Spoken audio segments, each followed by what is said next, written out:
Welcome back to the City Current Radio Show. I'm your host, Jeremy Park. We're honored to be with our next guest. He's with Energy Lighting Services, ELS. We have Mike Dahlke. And Mike, how are you doing? I am very well. Thank you for having me. Excited to be here, Jeremy. So let's dive in. Energy Lighting Services. Give us a little bit of the backstory, a little history lesson for ELS.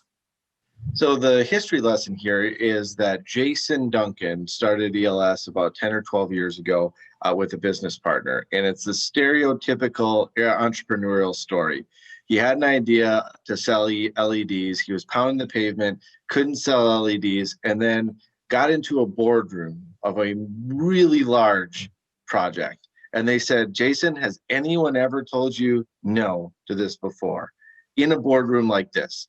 And he said, honestly, no one has ever said no in a boardroom like this. And so he had a 7-figure LED project that kicked us off into now one of the nation's best and most effective LED retrofit companies in the country. But it all started with no one has ever said no to me in a boardroom like this. You have to have the disclaimer in there. That's the part that makes the story so special. But I mean, to your point, you kick it off with a big dream, and next thing you know, you're in motion, and you've grown tremendously. You've been on some really amazing lists in terms of the rapid growth. So dive into what you do, because it is retrofitting, but you have new lines in terms of offerings. So give us an overview of the services.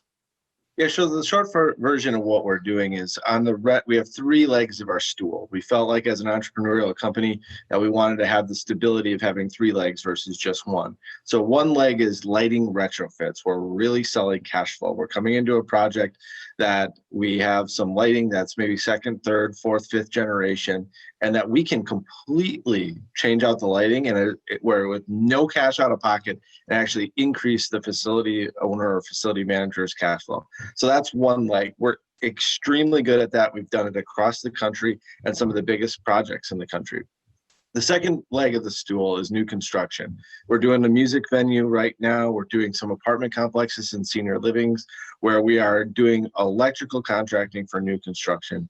And the final leg of that stool is service. So when you need some lights that are going out, or there's a breaker box or a panel that needs to be moved, we can be the first call to come out and give a white glove treatment to do that. It's a very hard thing. Not every electrician can troubleshoot. And we've got people on our team who have troubleshooted fighter jets for the military.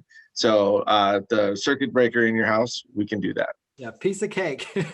I've had a chance to see your team in action, especially on a number of different projects. And it's really remarkable in terms of working with the company to go in overnight, for instance, so no one even sees you and your team working, and really being able to your point, deliver the savings. You go through an audit with them on the front end, and you talk about kind of what they have and the cost savings. Describe that process of just going through an audit and the questions you ask on the front end and kind of what you're looking for to be able to show the cost savings. Yeah, absolutely. Well, it starts off with a compatibility meeting where we understand and ask questions about your current goals and objectives for your facility, whether it's a new construction project, whether it's service, or whether it's retrofit. And if we determine that there's an opportunity that we may be able to save you money without any cost out of pocket on your own, we will actually come in and do a full engineering study of your building. We'll look at all the lighting design. Should this light be something different? Should we have more light on the trophy case at the school, so when everyone looks in, they see all your school's trophies? We'll do that whole design process up front and then determine truly, can we get you a cash flow positive project?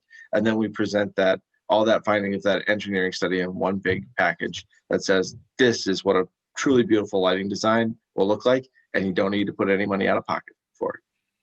When you mentioned like lighting the trophy case, lighting makes a huge difference, not just in the world of media, but to your point, in everything. And so when you talk about lighting, give us some of the things that you're looking for when you're walking through, because I'm already thinking like you walk through some places and the lighting is, flickering and that can really be, mind numbing. And then you've got some where it's really dull. And so lighting makes a huge difference in the productivity, in the happiness levels. Share just some of the things that you're looking at overall with lighting, not just for spotlighting things, but just quality of work in general, quality of life in an office. Yeah, so right now the big topic is the UV stuff that can kill the COVID. We're not doing a lot of that because it can also kill you if you don't do it right. So we're not doing a whole lot of it.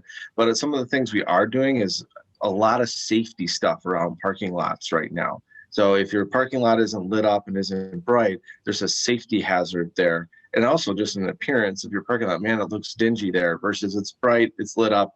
So one of the main things we're doing is parking lots for safety, lighting them up. Also gyms inside of schools. Think about playing on an athletic field or on a gym that's not well lit. That can cause some significant issues. And then any showroom space. So if you think about a printer where you're showing different colors of paper, or you're thinking about a retail shop where you think about an Apple store and how awesome that lighting is. Lighting up your place where your customers are going to see and feel your product is extremely important. Give us, I know you can't necessarily go verbatim because every project is different, but give us an estimate when you talk about the efficiency of LED versus kind of the old school lighting. What is that range or percentage, or how much more efficient? What does that cost savings look like? So an average cost savings, we're averaging 20 to 40% return. So if it's a $100,000 project, we're saving somewhere between $25,000 and $40,000 a year for the facility. Now we have some debt service on that typically, but that is the level of savings that we're achieving, depending on the state of the union with the building as it is. Talk about the pandemic, because it's kind of a yin and yang. I mean, obviously there's a ton of challenges that we're all still facing.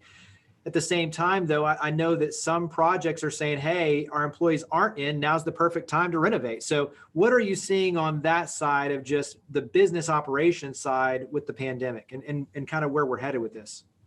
Yeah, so from our perspective, when the pandemic hit, we wanted to do everything that we could to keep our people safe, but we also said, now is the time to get aggressive.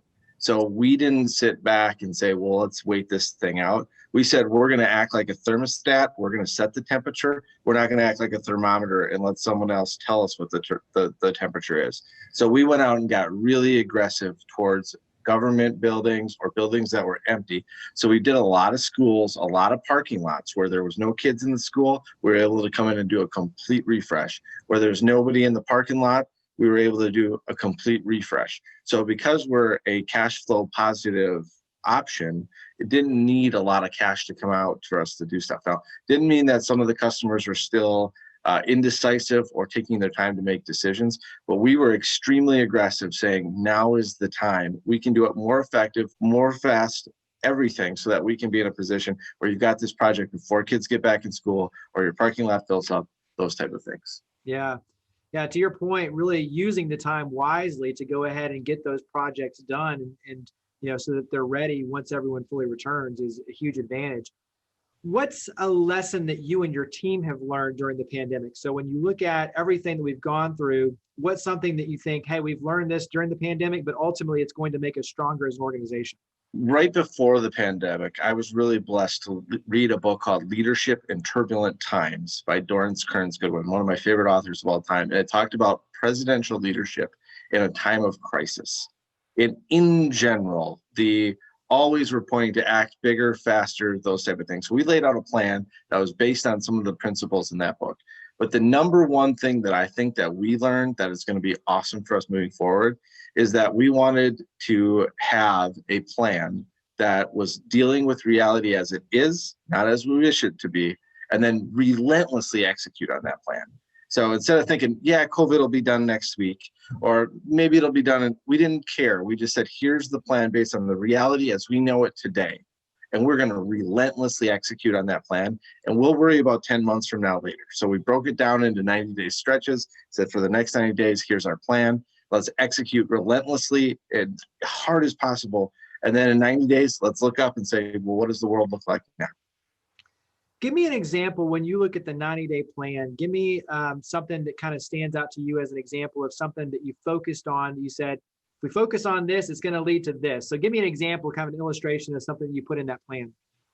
Yeah, absolutely. So when COVID first hit, every one of our customers was scared.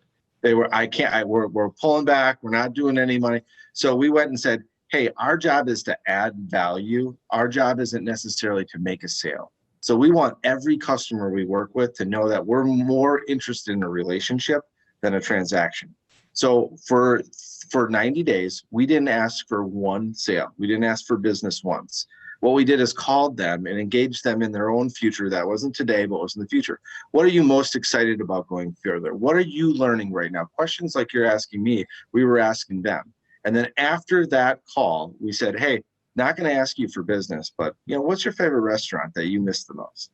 And when they said it's Saks Deli, we sent them a $100 gift card to Saks Deli and said, here, this is on us. We just want to do something nice for you. We didn't ask business for 90 days. And it was our best sales quarter in the history of our company during that 90 days, where we never asked for business. We just focused on the relationship. So that's an example of the plan. We called every customer, all of our best relationships, and all we did was ask them about their future, what they're excited about, and then followed up with a small gift so that they felt like they were honored and valued, and they were. That's to me, a brilliant strategy, but it's also a great bit of advice for everyone when you look at just the power of the relationship first. And like you said, you didn't even ask for business. It was asking them about where they wanted to go, their future, the vision, and then tying it back to a purposeful gift. And then obviously leading to just the powerful opportunities as a result of that, but focusing on the relationship. Because we do have a lot of entrepreneurs that listen to this and watch these webisodes, but what's something for you as an entrepreneur, just another bit of advice when it comes to following your dreams? And just like you said with Jason, like going out there and shooting big in terms of what your dream is, and what advice would you give entrepreneurs? Well, I am a little bit different because I've had multiple companies and I'm in a turnaround corporate renewal type strategy. So I deal with entrepreneurs all the time. I've invested in over 20 businesses where we have entrepreneurs that lead them. So I'm extremely intimately involved with entrepreneurs every single day. And the number one piece of advice I would give is to have humility and ask the questions that you don't want to ask.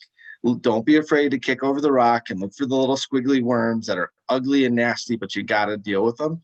And the best way to do that is just to go out and ask questions to other people. How can I be better? What are you noticing that I'm not doing as good as I could? What am I doing really great? What's my unique ability? And as you get that feedback, don't take it personally, but take it as raw material that you can work on to change. So my number one piece of advice would be to have the humility to look at the squiggly things under the rock, say, yep, that's ugly, and then move forward in a new path. Yeah, that's great advice. What teammates would you look for as an entrepreneur, or really just anyone? I'm thinking along the lines of obviously the mentorship and the guidance, but I'm thinking, everyone has to have good legal counsel, a good CPA, but what's the must-haves when you're talking about who to surround yourself with so that you can ask the right questions and figure out the blind spots? So I think that other entrepreneurs really are the number one place to go. So in an organization like cityCURRENT, where you're around entrepreneurs all the time and you can ask those questions to people who have dealt with it. So one of the things that the entrepreneur organization always talks about is Gestalt communication.